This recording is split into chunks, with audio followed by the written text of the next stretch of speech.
Welcome to All Access.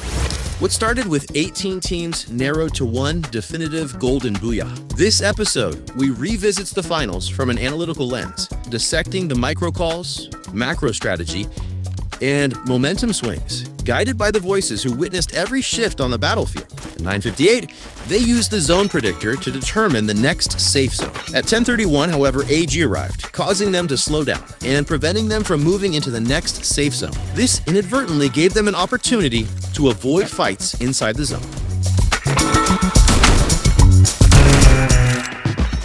Coming down to 14-11 in game time, this is where things start to escalate. Boruram rotates inside the studio, rushing forward, and this is because they could hear what was going on the inside. BRU sees GOW, they force GOW away, and then they even lock off certain angles. Like, good job by Wasana to make sure that there are no flanks. The safe zone continues to shrink, and the blue actually forces BRU to exit the compound. So pushing out, you see that R7 Games King is looking for an opportunity to find a creative rotation, ends up taking too much damage.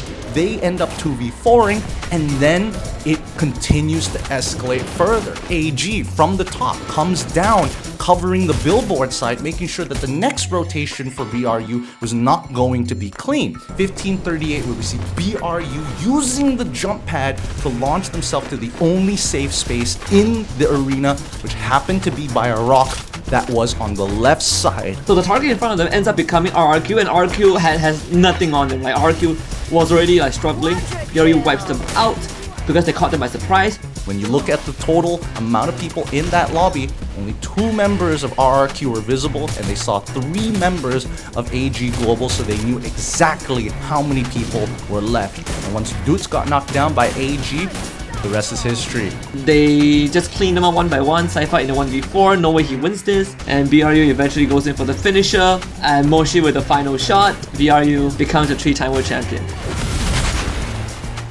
And that's how legends are made. From the first drop to the final circle, this was more than competition. It was a story of resilience, courage, and the will to rise. The Free Fire World Series 2025 ends here, but the echoes of the Golden Booyah will live on.